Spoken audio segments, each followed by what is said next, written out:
Welcome to the Psychedelic Mom podcast. I'm your host, Michaela Carlin, and we are headed back into the psychedelic underground with two guests that are going to stay anonymous for their safety and their privacy.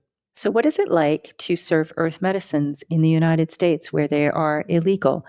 Many people risk their lives to do so because they believe in self sovereignty. They believe that the United States was founded on the right to practice one's own spiritual religion. And also the belief that these medicines have profound capacity to not only heal, but to bring wholeness and a higher level of consciousness to those that use them. I interviewed Rose, and she is back with her colleague, Rudra. And again, these are not their names, but for this interview, that's what they will be going by. Both of them serve 5-MeO-DMT together. We hear mostly today from Rudra since we did a full episode with Rose, but she is here now and again to pop in to share her thoughts. Rudra dives into his experience with 5-MeO-DMT, how he was brought to this medicine, the changes that it has created in his life, the importance of his origins of Hinduism, and his devotion to the goddesses. We speak about the wide range of experiences, again, on 5-MeO-DMT, the potentials of this medicine, maybe using 5-MeO-DMT with other earth medicines. I do also want to do a disclaimer for this show that the Psychedelic Mom podcast is for entertainment use only. This is not medical advice or recommendations. And due to the widespread illegality of earth medicines and psychedelics, you really need to consult your doctor and find out where these medicines are legal. Even though I'm interviewing people from the underground, this is not my endorsement of serving medicine in the United States. I do hope that these medicines become reclassified as sacred plant medicines, sacred sacraments, and at minimum that they become decriminalized. So here we are with Rose and Rudra, blacked out so you can't tell their identities.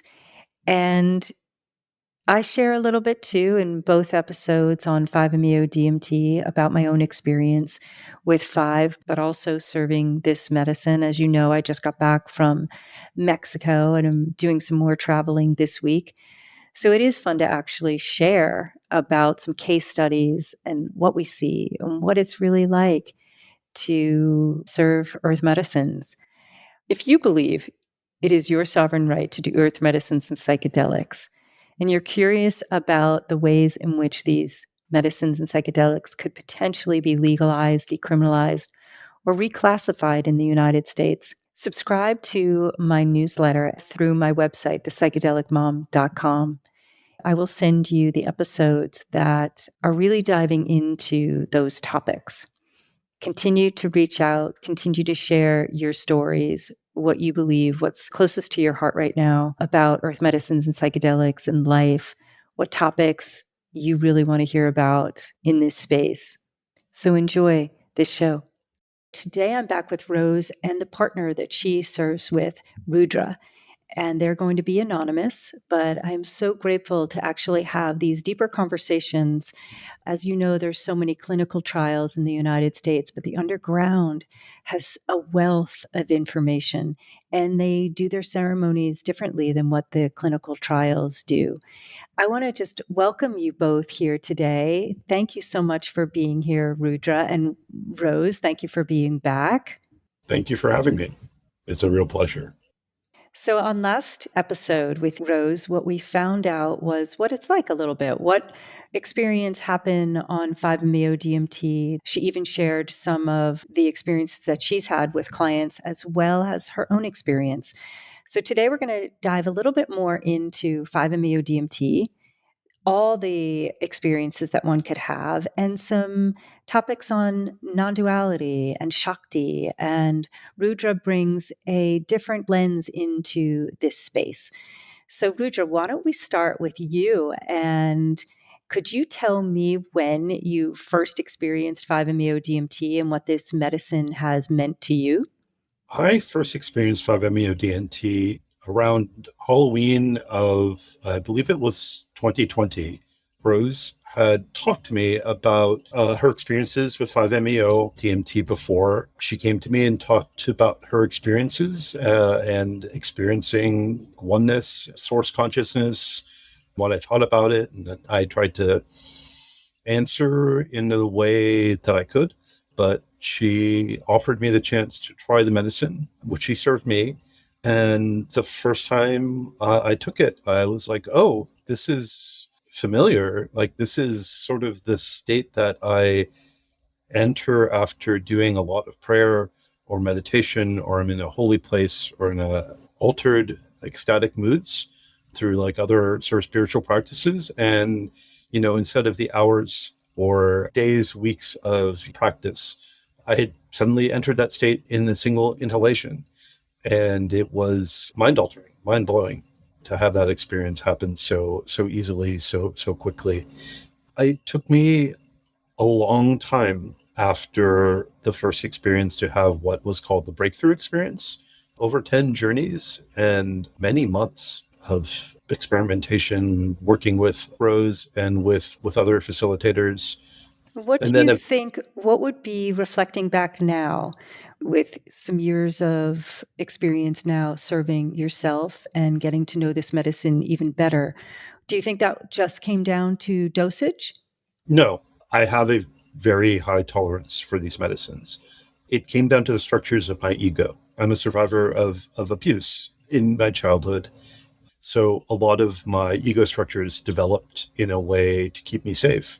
There's this duality that I think we run into when we serve psychedelics between navigating the space and surrendering to the experience. And I'm particularly good at navigation, but surrender is hard for me to do.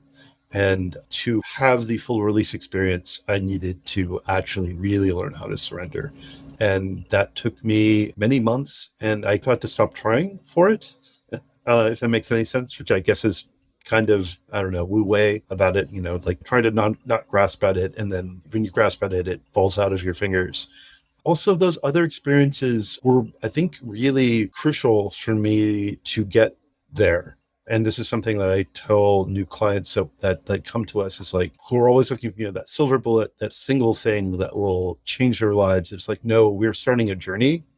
And every time you take this medicine or any other medicine, it is opening a door, and you're having a journey, and you're having an experience, and you will learn things, and they all build up. But like, it is not necessarily quick. It's not necessarily a one dose, one hit wonder. I think for most people, especially those who have had a lot of difficulty in their lives, be it trauma or other factors going on, it takes a lot of exposure to the medicine to like sort of shed almost like layers of themselves, to be like really run into what I would call like shadow material or protector parts, if you use like the IFS work, and start to like work with them, realize them, energetically move through them. And then like the universe will provide the experience when it wants to. Between that time where you had the full release and those times where you were learning how to surrender, for somebody out there who's listening who also feels like, wow, I have a hard time surrendering, what was the nugget of gold in that entire process for you? Self-acceptance, like self-love, really feeling safe with the people I was around at the time. This is going to come out from a left field. Magic.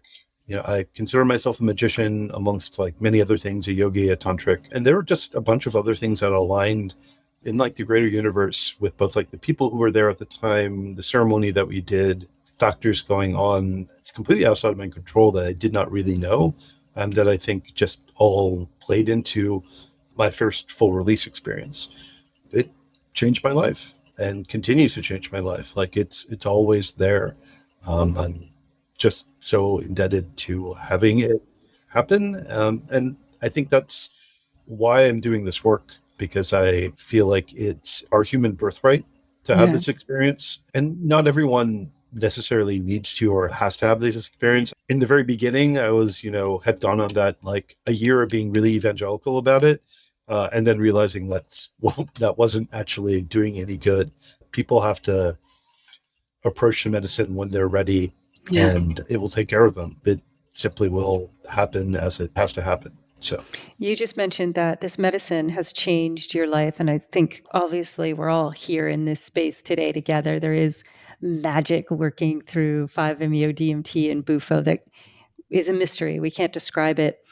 And it does change lives. I would love to know some of the ways that it changed yours, and then also some of the ways that you've seen it change those that you serve medicine to. for me, it's very personal. I'm a gay man of South Asian descent. I've had a lot of conflicts with my sexuality and my purported culture. My Deshi culture is quite homophobic. It doesn't have to be. There's enough scriptural, historical models that it perhaps wasn't for all of sort of history, but like the current way that it is, and I think it is partially a result of colonialism and invasions, makes it really hard, especially as someone who felt a deep connection to my Hindu faith. We don't have quite the same level of like fire and brimstone going to hell, but it's certainly not easy to be like openly gay and out. And I think the medicine really changed that for me, where it just has helped me feel more whole. It directly led to my marriage. I've been with my husband for 26 years now, but we only got married about 2 years ago. And it was literally the same day of my breakthrough, like that he had proposed. And I found myself actually Magic. yes. And it happened before Wow. the breakthrough. Like it happened the afternoon before I just went to take the medicine. And I had found myself just sort of in the first time just being acquiescing. Is like, okay, will you please kindly shut up and not ask me about this? Sure, I'll do it. And then I just said that to stop the conversation. And then after the breakthrough, I was like, oh, like that was like a huge part of it. And like, that's what you actually acquiesce to. And you really have to open yourself to love, and you're worthy of love. This love that you have for this man is holy and part of the universe, and you deserve it. So yes, like that's one way to change my Wow. life. Like I'm a married man now, and Thank you so much for sharing that. I literally have a lump in my throat, tears in my eyes. Like it's so beautiful. It's yeah, it's really beautiful. And I'm so happy that Rose served you 5-MeO DMT that first time in this journey of surrender and deep self-love and compassion and healing and marriage that has taken place from this medicine and life itself. What a beautiful story. from then it has just continued to unfold. I feel like I'm being more authentic. Like being called to serve the medicine certainly has come from that. Really diving deep into 5-MeO and other medicines, psilocybin, MDMA, LSD, and then DMT. Like the seeds were planted then, and that keeps moving. Furthermore, like learning Tantra, really seriously learning Tantra also came from that. The medicine keeps going and it keeps showing like, okay, here's the next thing you need to do. Here's the next thing you need to do. That's interesting. I think right before we started, you had said that you were introduced to non-duality first. And even the word kind of is funny because it's like not two, but this oneness, this field consciousness, it has many names. And you were introduced that before 5-MeO. How would you compare that full release to some states that you experienced through meditation and through that knowing already? Nothing that I have done spiritually has approached the intensity and the sheer blazing light of consciousness that manifested and saw me, reflected me, became me. I became it. I merged into it, and everything went into this ineffable experience. I grew up with non-duality as like a household word just because it's part of my Guru tradition. Sri Ramakrishna was like a very famous non-dualist and spoke a lot about this. I grew up with a family that believed in like, this is the way it is. And with like holy books saying like, you can realize God, like, here's how to do it. Do these practices. I internalized that as a child and was like, okay, like, let's do it. Let's have this experience. And I've had a lot of experiences throughout my life, but it's mostly been communication with deities, usually ones from my pantheon. It's like a faint echo of this blazing light that a full release dose is. And as someone who has worked with the lower doses of 5-MeO, the lower doses sort of feels more like these experiences of communion with deities, powers, angels, maybe your own inner voice, inner guides. Like I think everyone will encounter different entities that relate to how their mind and their bodies and their karma is all particular to their current manifestation. I think the experience of source consciousness, for most people, it's sort of the same. Like we get a lot of the same things. You see either light or darkness, fractal patterns, this feeling of merging, or you cease to be you and you are everything and nothing, something that a lot of people sometimes say. But then as you come down after the peak of the experience, people will report all kinds of different phenomena. And I think that really depends on like the lens of who they are, what they believe in, what their cultural conditioning is, what their ancestors believed. Also, like things like the set and setting of the space, who we called in ceremony, I think makes a big difference too. So I'm Yeah. curious here, and I want Rose to jump in here because you work together. And on my last conversation with Rose, she spoke about being an atheist and then doing 5-MeO DMT and suddenly being like, oh, wait a second here. And so she was coming from a very different history than you. So, Rose, what is it like for you when you think of working with Rudra? What does he bring, and how does this work? And how did you develop creating a container together? Yeah, the co-creation of a container has been incredibly fulfilling. So, despite being an atheist, I came from a neo-pagan background, so I was very familiar with ritual and very fond of ritual. I liked doing ritual, and also I thought it only worked on sort of a intellectual subconscious level. I anything beyond that, but I knew it did work. Both being ritualists, I think, was a thing that informed us creating a container together. But when I started working with someone with a really strong spiritual tradition, I found a lot of things in that tradition for me.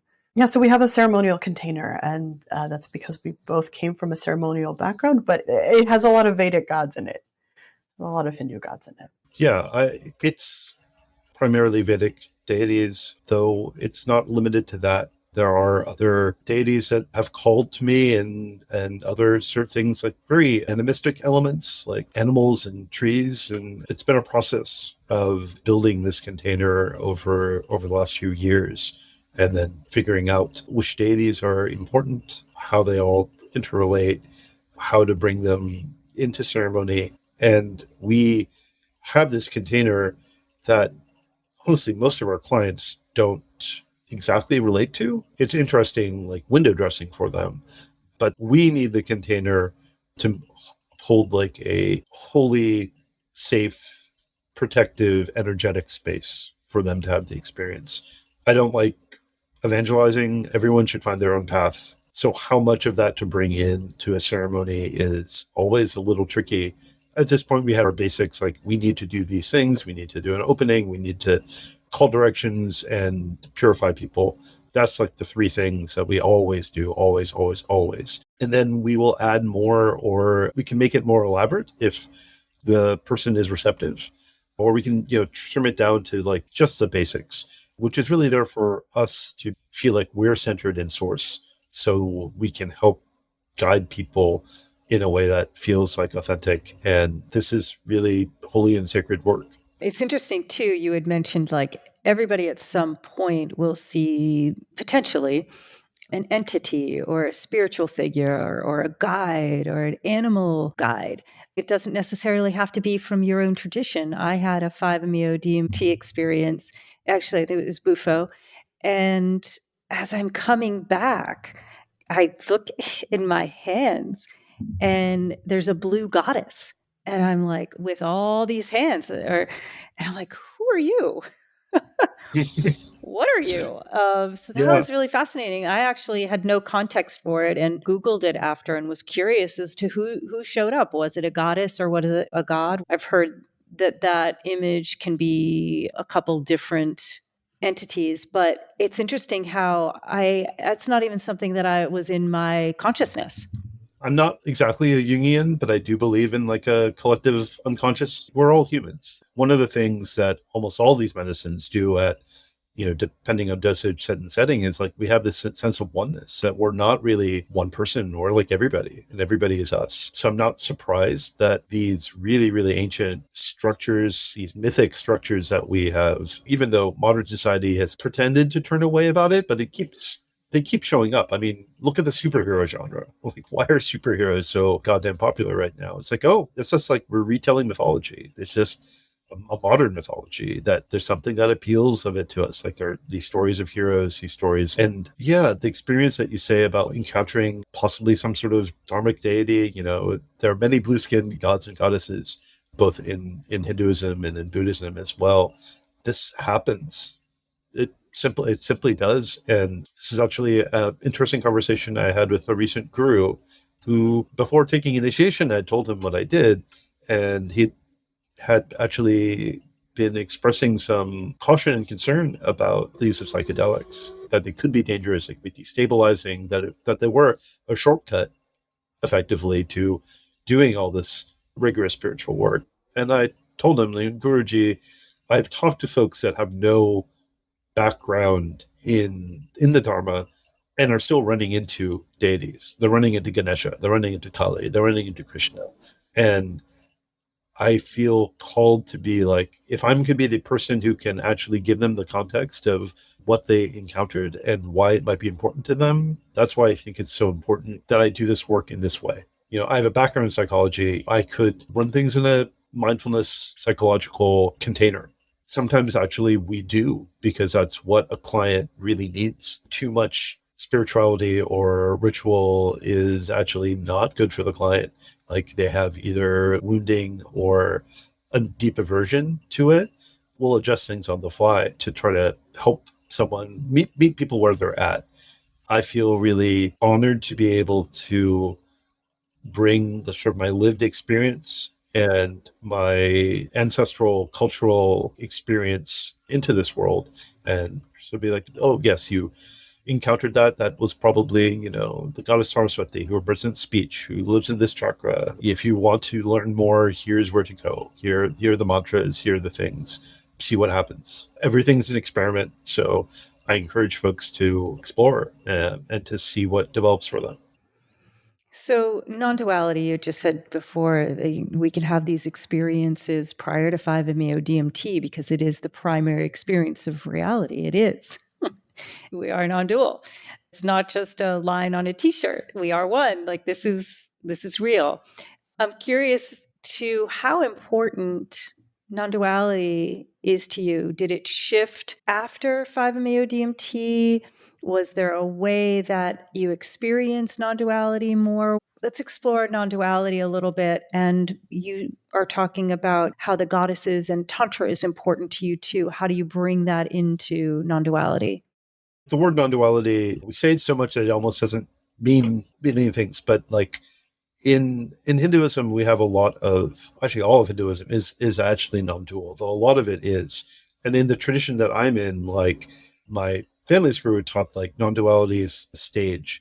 Eventually, everybody might have that realization, but there are other realizations that are on the way there.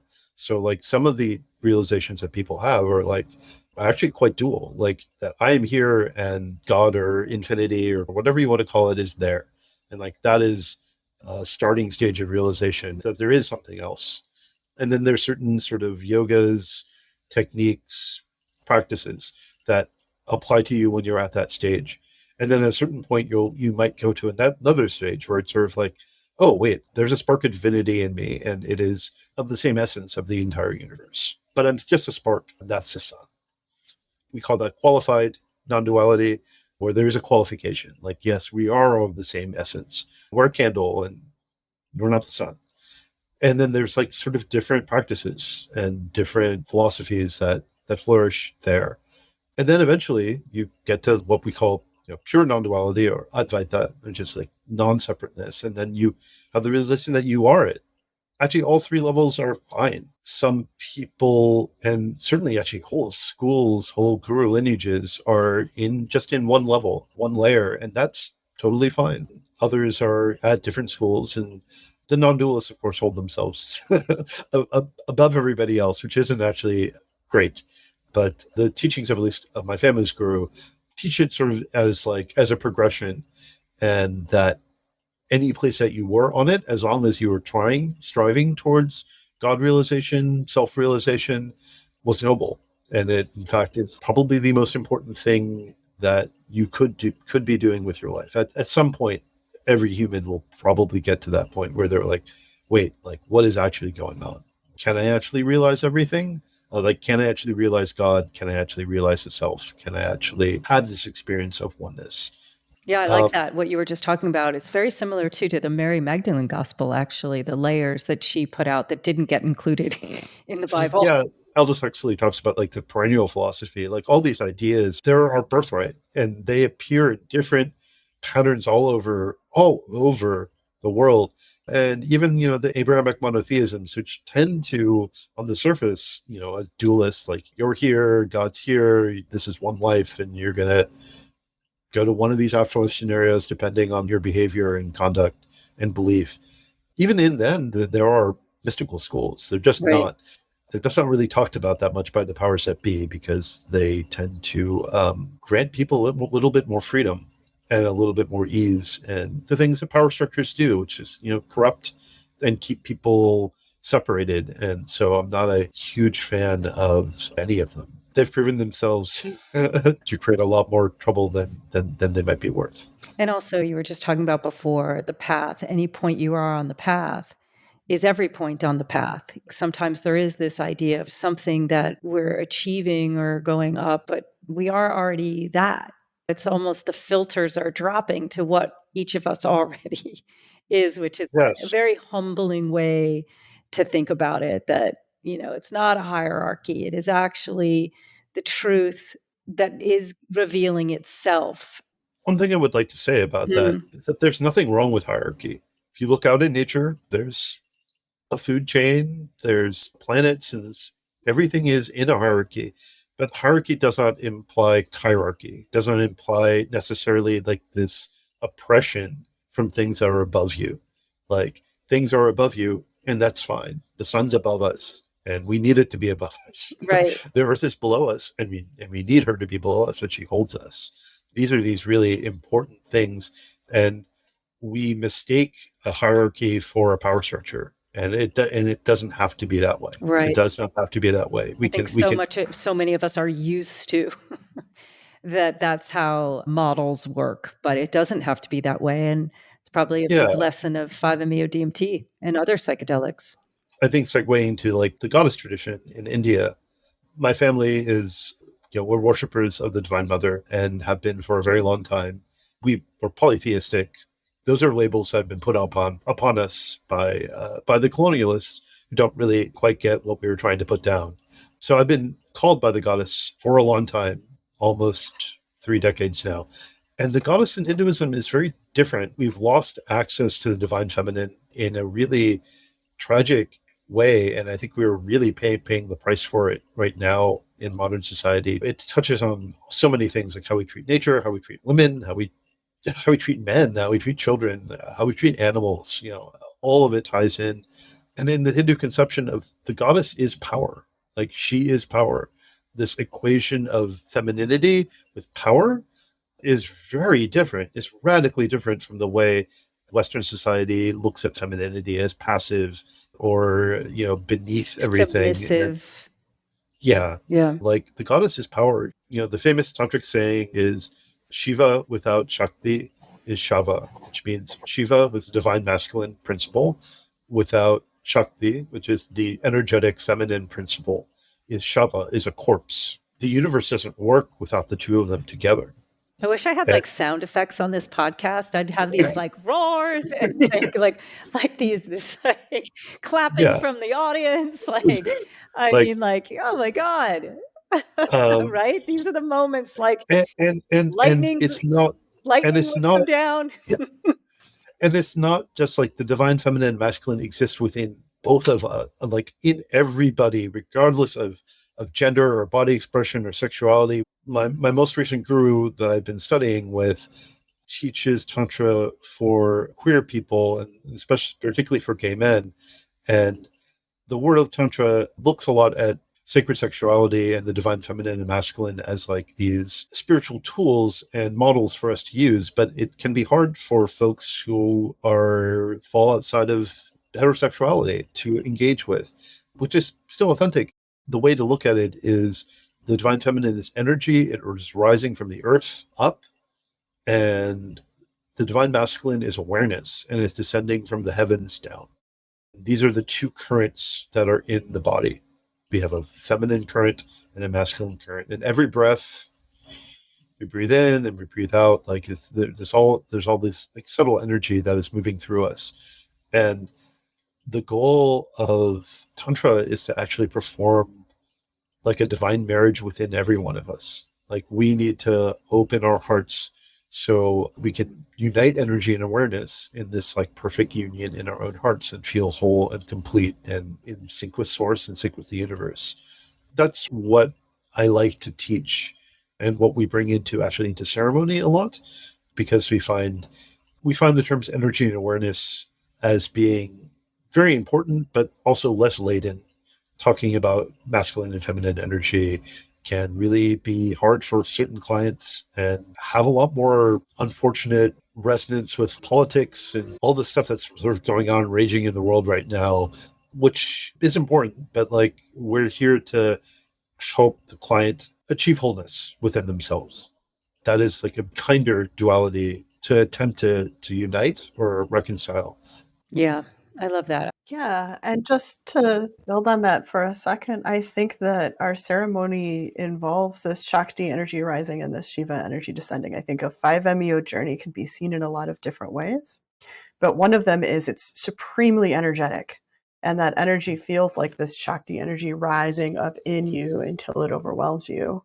Having done this medicine however many times that you've done it, that this energy, not to say that it's not accessible always, but that it's more accessible, that those two energies are right here all the time. Like that 5-MeO DMT space is ever present. Yes, but it's not always that easy to tune into it.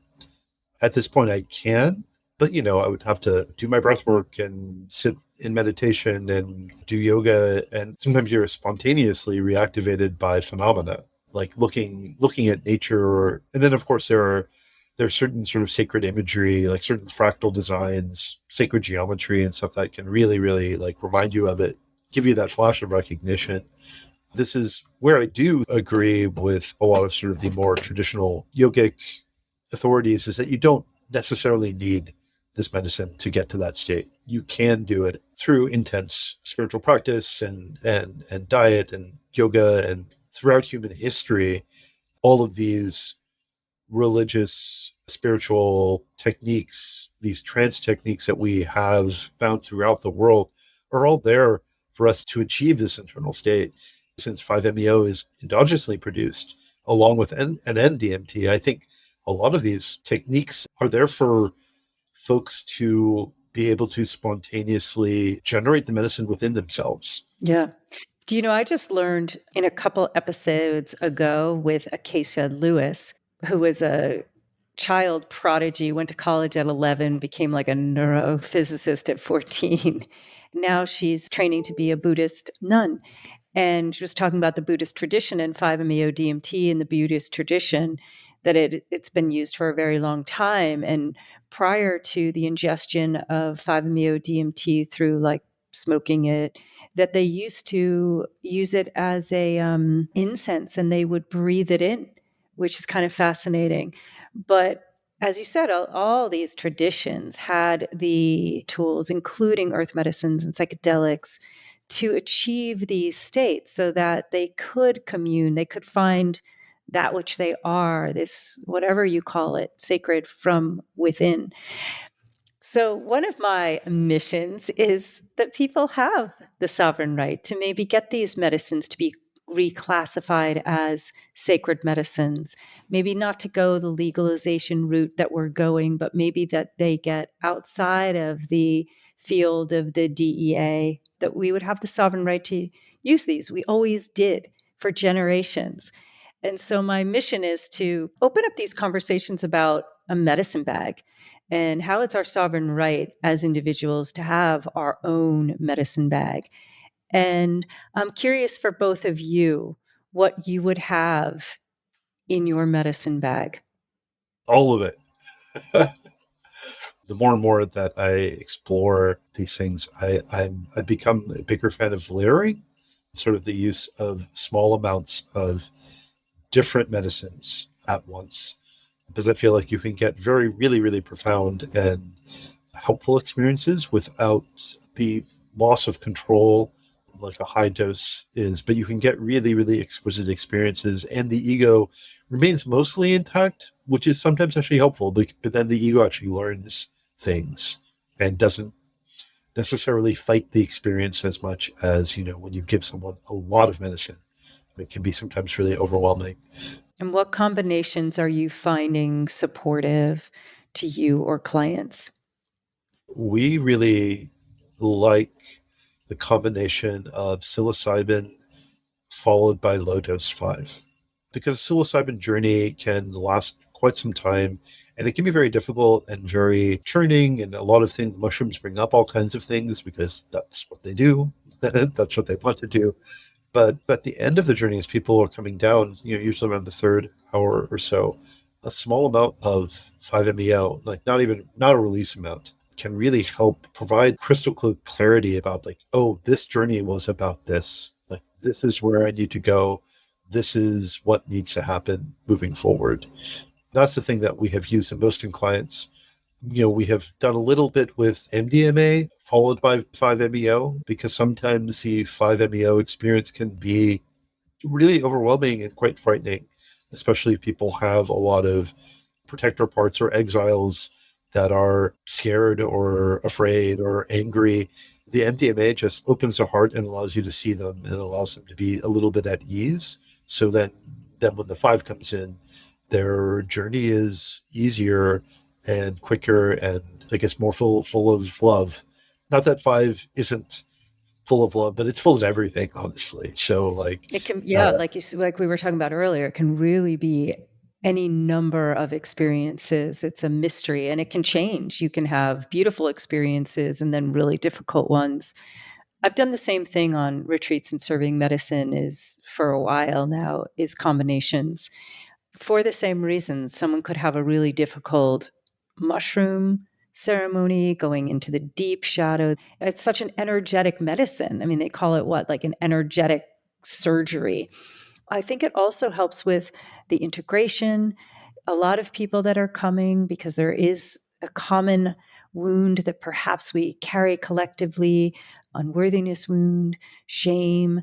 There's something about 5-MeO DMT at the end of a ceremony that seems to bring on incredible self-love. Now, obviously, I can't say that that's always true, but often it comes with that in combination. And I'm not sure if you've had that experience as well. Yeah, I've had that experience. It just provides such clarity. It cuts through so many things. I personally like the low dose 5-MeO when I'm sort of grappling with a question in my life. And, I'll sit in meditation and I'll sit in prayer and I'll really, really sit down and sit with my intentions. Like, what am I worried about? What's going on? And call out for help, and then take a little bit of the 5, and then suddenly, like, things clear. And it's usually answers that I have already know. It's not like things descend from above and like new answers. Like, no, like you knew that you needed to do this, but like out of all of the possible things that you could be doing in this situation, here's what you should be doing. And it just provides that really clear light of, I guess, clear light of awareness, shines on the situation, and this is what I need to do, and then I'll go do it. And it has really helped me. And I feel like it has helped other clients too, that they've had similar sort of experiences. That's interesting. I feel like when I have done that, if I have done that, a lot of times, 5-MeO DMT, I can see all the things that my ego questions are grappling with, right? It's hard to describe how it shows up because it's not like other medicines. And then it just gets to the pure love place where like always come back to love, always come back to love. So I'm curious about what you're talking about. And maybe it clears in ways that I don't even understand because decisions end up getting made and truth is spoken and a path emerges and arises from even asking the question and having the experience with 5-MeO DMT. My own experience is that it always comes back to love, which life should. But you were talking earlier about we are living in duality, right? And you were even saying to be in this space as a gay South Asian male, that is part of the duality that you live with every day. So it is interesting that 5-MeO DMT can, for you, work in the duality space as well. We do still live in, it's the paradox, right? We're in duality, in non-duality. I prefer to view it as a game, as a divine A play, divine play. rather Yeah. rather than a paradox, because we don't need negativity. I And like the play word too. I've been using it a lot more. I like that. That works. yeah, I mean that's part of a lot of Hindu philosophy. We use the word lila, which means the divine play, and you'll see images. The most famous one is Krishna Lila, where you see, or the Rasa Lila, where you see Lord Krishna sporting with all of his gopis. And there's like this beautiful dance where like there's him and his consort Radha in the center, and then there's a ring of many more of him and many other gopis, and then another ring of even more of him. And this is sort of this idea that in the center there's just these two powers, masculine and feminine, the god and the goddess, and they're dancing. And then we're all reflections of that one dance that keeps going and going outwards and outwards and outwards. But like out here, out at this layer of reality, I can say, and I've experienced complete oneness with everything and everyone. But when we come back to things, it's like, okay, well, I'm different, like my lived experience is different. My experience with sexuality is different. My experience with my civil rights are quite different than most heterosexual people, certainly in this country. I can't really talk much about like what's going on in the rest of the planet.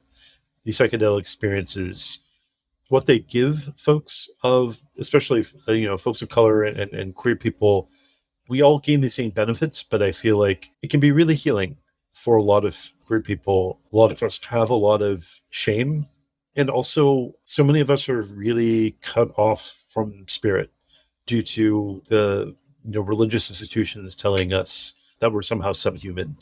When serving other queer people this medicine and then having them encounter all this like built up shame and being able to move through it, and then even better apprehending source directly without scriptures or church authorities or anyone, it's an experience between them and the universe and the medicine, and it's theirs. Yeah.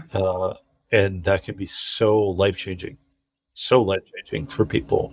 It's one of the reasons I love doing this work. Is like I want to give people the access to their birthright, to these like awakened, enlightened states. And then, afterwards, again, we talk about a little bit about these layers of reality. They experience the thing at the top, but then like we come down, then we're back at this base layer. And this is like integration. Like you've had this big experience. How does that apply to your day-to-day life? Like what can you change? What can't be changed? Also is something that happens. It can be really hard for people to be like, oh, well, I had this experience and a lot of things change, but these things can't change. We don't do as much integration work. We do follow-ups with our clients, but we're not really integration specialists. We're here to like help people have the experience and to be gentle and to be kind and to help give them some pointers. Integration is going to be different for everybody.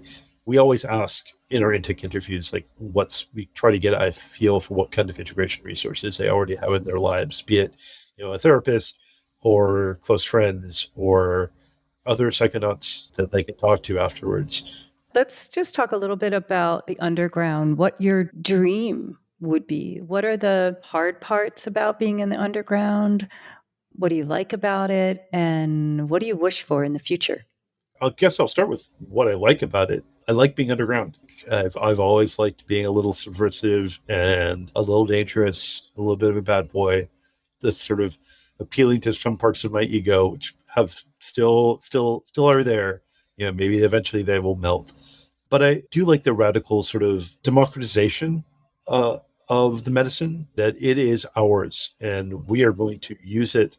And our system of laws and restrictions and regulations around it are so ridiculous and harmful and honestly, racist. If you can go look back at Nixon and what he did with regulation in this country, and specifically to persecute people of color and left-wing anti-war movements in the 70s. Like Totally. that's where it comes from. So like I'm all there for serving things underground and making sure people have access to it.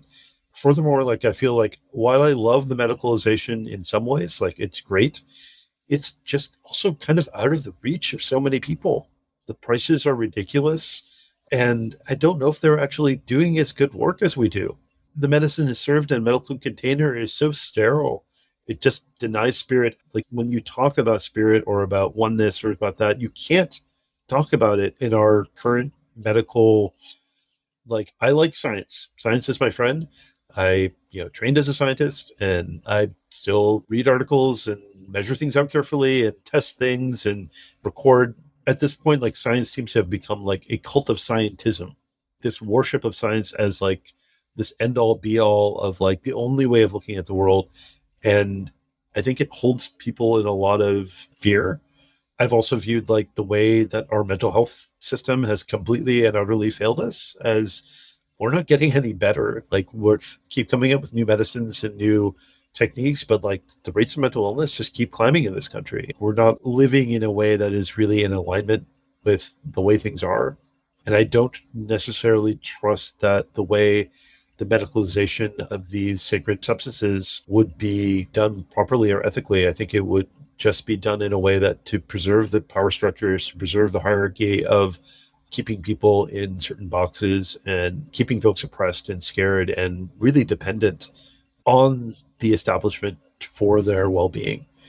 I've seen so many people, so many of my friends who just, are on that constant psych bed roller coaster. They've been fed the message that I am fundamentally broken. Like I've been given a diagnosis. Diagnosis is what I am. It's in my brain. It's in my DNA. I can't change it. And the only thing I can do is rely on the expertise of these medical doctors who are, the real science, and keep taking these substances that eventually stop working or have horrible side effects, and they have to like take different ones. It's Yeah. not actually underlying the base of the problem, like the real problem. Yeah. It's kind of interesting too. I'll get a client just observing her somatically. I said to her, has anybody ever mentioned that maybe you have like sensory integration issues? She was like, no.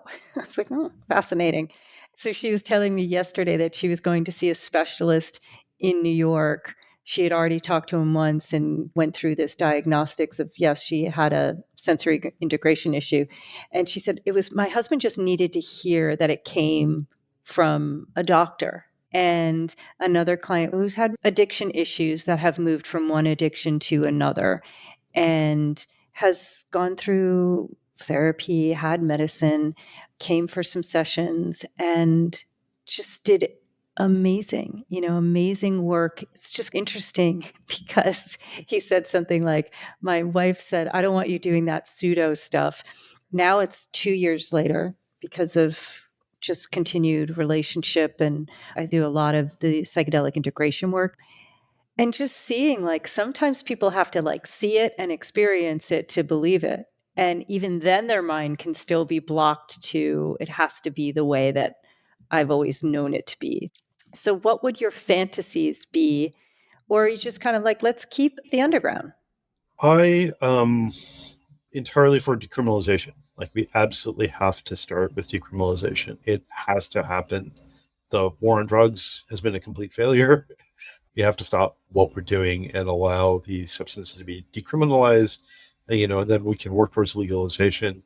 With the legalization issues, like, again, special interests come in and decide like only these people can have access to it, and it only can be done in these settings or this place. And I'm like, no, like it should be, Stays in you the should system. have, yeah, like this is a whole like sovereignty. Like you should have the right to do this, to do these medicines. Like you should also have the right to not do them and to stay Right. away from them.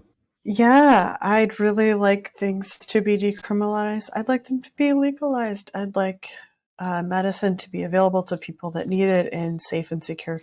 I don't have the same feelings about the medical establishment. Well, we met someone that had been facilitating mushroom ceremonies in the medical container, and she was one of the most adept facilitators I've ever met in my life. Mhm. And it gave me a great deal of faith that even within the system that things could be for the benefit of all. Yeah, I actually just interviewed Bill Brennan, who has written many of the manuals that some of the clinical trials use. And he also co wrote a book with Dr. Alexander Belser, who's phenomenal. And their new book is called Embark. What we were just talking about, like spirituality, Embark is an acronym, and the E is for the existential and the spiritual. So it's interesting. They are bringing these in. And what I didn't know is that a lot of the clinical trials and the underground are like revolving doors. It's like, okay, I'm going to go underground. Okay, I'm coming back to clinical trials. And one of the things that I have heard from the underground and is that sometimes the lack of support of a clinical trial, of multiple people around supporting you through the process of, like, especially when you're first starting this work, it's like, oh, could I have someone else look at this health form? So Dr. Ben Malcolm has been amazing. So we all get to rely on Dr. Ben Malcolm and others in the field. But I think that's one of the other pieces is lack of support. So we build our own underground communities, which is beautiful. I would like to say something about like the medicalization. I do think it is really important. I do want to see things be medicalized and approved because there are so many people who are suffering and who will not take the medicine if it is not legal, if it is not medically approved, if it is not in this place where they feel like they have totally real safety. There are bits where I don't know, I get a little bit angry, I guess, Yeah, uh, I am with glad like, you're saying that because I feel at times I've been like, oh, not the medical model, it's the Western model superimposing itself on earth medicines. But I agree with you. There are certain people that will only do it and feel safe within the medical model. So for that, I think it's important. and feeling safe is such an important part of Yes. the setting and the container. If folks do not feel safe, they should not be taking this medicine. No. I guess my ideal thing is having them both coexist, have more things happen above ground, and allow the underground folks to continue doing what they're doing. People will gravitate to whatever source and experience that they need and like trust people to make the right decisions. But that's, not the way that it's usually not the way we operate. Hopefully, hopefully. So Yeah, I am hopeful. I am hopeful that mm, things will get better. trusting in the magic of the medicine. And as Rose, you said, that it's unfolding and that it has a consciousness of its own. And there is magic, as we've all seen within this space and within the experiences of earth medicines and psychedelics. Is there anything else that you'd like to share today or would want the audience to know about this medicine or you that we didn't get to? I'd like to talk a little bit about Tantra because it's a loaded word. Mostly when it comes up in this Western context, it's massage oils and candles and sexual positions and the like. And that's not really what it is. That's Neo Tantra. That is sort of this Western thing that happened about 100 years ago. Tantra really is a form of embodied spirituality that originated mostly in the Indian subcontinent, but is practiced by Hindus and Buddhists and Jains and other folks in that region of the world. The basic belief is that our bodies, our physical world is actually divine. It's not a trap. It's not a delusion. It's not unreal. It is, in fact, like a gift that has been given to us. Then, by utilizing the physical body and our senses, our feelings, our emotions, we can use that as a tool. One of the ways of translating Tantra is tool or technique or weaving. We can use Tantra as a way to achieve like higher states of consciousness. And I believe, like, to me, psychedelics and Tantra are very compatible. The insights that they give us, sometimes, people experience things in their own bodies, emotions that are trapped somatically. They have experiences of energy, of heat. Rose and I, like in our practice, we do a lot with the chakras, with Kundalini energy. And we find that these practices, which are really ancient, really work beautifully with psychedelics. We'll do meditations and work through the chakras before they take medicine. And then they might realize, wait, I feel something at my stomach, or I feel something in my throat. And then we can talk a little about that. And then when they take the medicine, things suddenly shift. They're more energetically aware of where the energy might get stuck, especially with five, how their energetic release might express themselves. So, for example, if somebody has someone says I'm feeling a lot of things in their throat chakra, then they might have a really loud release, or sob, or cry, or scream. A lot of things in heart chakra, we get a lot of crying, sobbing, wanting to be held. It's been such a blessing to have this as a tool to use. It's been something I've been practicing for quite some time, but I've gotten better at it, and I look forward to continue to exploring it, certainly, in this context and in others. So I would imagine too that a lot of what you're using, even like for the internal family systems, the Jungian stuff, you have a background in psychology, and then your rich tradition in your spiritual tradition, and then Tantra, all of these are amazing tools with the combination of these medicines to, as you said, bring to somebody what their sovereign right is, like to know the truth of who they are, to experience the mystery. I never the have mystery. I never have a name for it, but the mystery. We spent a lot of time and we've written a lot of words trying to describe the thing that isn't describable. No. Now, more words is not going to really make it work. No. But honestly, sometimes it's the right combination of words for that person in that moment. Exactly. I think what you just said, like less words in a way, because I remember coming back from a 5-MeO DMT experience, and I started to put words to what I was seeing in the visual field. And it was like the medicine was like, no, no, no, no, no. Words are very dual because they mean one thing and they don't mean everything else.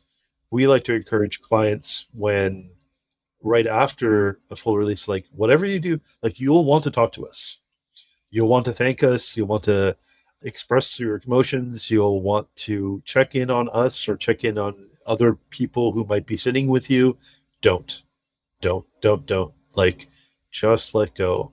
Just be there as long as you can and just soak it up before the words come, before your ego, reestablishes itself and tries to put a story to what you experienced, to just be in it as long as you can. Because I think that's really where a lot of the healing takes place. I agree. Well, I don't really know. But I know that the instruction to just be in it as long as you can is something that I also encourage, because that space is such a gift. It's like between worlds, but more in the other world, but that world's here too. So again, words are failing, but layers of reality. layers It's of sort of reality.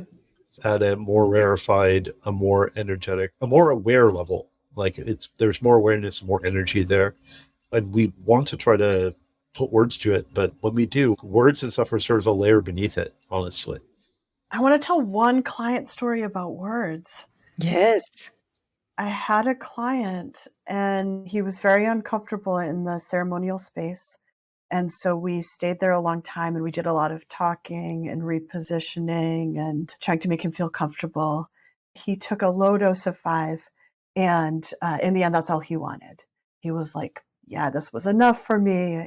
Later, he got in touch with me and wanted to have lunch. And he said, thanks so much for that journey. I think I know what you were trying to get at. He said, yeah. It's all about this Rupert Spiro quote that you sent me. And he went on a tangent with a Rupert Spiro poem that I had sent him and pursued that path on his own. And There was someone that did LSD journeys with Rupert Spiro's works, this inquiry with medicine, and he had a non-dual experience with that. And then he came back to me and he's like, I think that's what you to me, because our journey to me had felt like it wasn't much. And for him, it was the thing that was the start of his path. Wow. Wow. I think that's the other thing in serving the medicine. It's often what I expect in the sense of like this beautiful, expansive experience, but it's often what I don't expect. And a lot of times, with other medicines, you can read what's happening. If someone's sobbing and they're having memories, what's happening. A lot of times with 5-MeO DMT, someone could be screaming, yelling, singing beautiful love songs. You don't really know what's even happening. And sometimes when they come back and report, it's not quite what it looked like. Oh no. Like sometimes people have screamed and I'm like, oh, this isn't good. They're going through a tough time or something. And they come back and they're like, oh my God, that was gorgeous. And I'm like, what? Yeah, we've had that happen several times. Yeah. That happens actually to me personally. I think in the lingo of 5 facilitators, I'm like I have a dynamic release, which means that I'm loud and shaking and screaming and crying. And my internal experience is usually incredibly blissful, but the external experience, thank goddess I've had fantastic facilitators who have been able to hold it. I don't have much recollection that it seems really rough on my body and my system, but internally it's ineffable. Mm-hmm. Well, I'm so grateful for the healings that you've both had personally, the healings that you've offered. I'm grateful for the truth that has gotten revealed about who you are and the truth that you've been able to support others in being revealed, just giving the tool, the words, the practice, the music, the way that you set up your containers, that you're out there in the world offering. It's a tool that I think is one of the most powerful tools, one of them that we have. It's just been such a blessing to be able to have this medicine come into my life and to be able to serve it. And I'm just grateful every day that I get the chance to keep doing it. Going back to another question, the scariest part of being the underground is, legality, worrying about stuff like that. Does that cause you both a lot of stress? Some stress, but not a lot. I have a bunch of deities on my side. So like they've continued to assure me that everything will be okay. And everything is fundamentally okay on one level. Right. Again, in these layers of reality, that's on one level, and then base layer occasionally, you get weirded out. Meet someone's like, I don't know. And then of course there's, capitalism and money and all of that. And it's tricky to navigate. So And what about the stress in the space? Like ever feeling like, wow, this is a lot to hold? I feel like our space can hold it. Sometimes I feel like I can't hold it, or it's just a lot on me to hold. Well, But that's luckily, kind of what I mean, because it's not even necessarily in the space. It's a client leaves, you've had multiple clients, whatever the situation is. well, I mean, luckily I have the medicine myself that I can use to help process it. And then, there's other things I'll do, meditation, yoga. I mean, honestly, like I love to go dancing, and just losing myself in that can make me feel energetically clean, restored, refreshed, able to continue to do the work. That's one of the ways that I recharge my batteries, so to speak. So So beautiful. thank you very much, Michaela. This was a great honor. Yes, thank you. It's been an honor and a joy. I'm so grateful that you guys are here, that you're doing the work, and that you're sharing the story of 5-MeO DMT. So many blessings to you as you move forward in this work. We'll stay in touch. Maybe what we could do is medicine together and then come back Oh, we would love to do medicine with you. and I think share what it that was would be like. amazing. That would be amazing.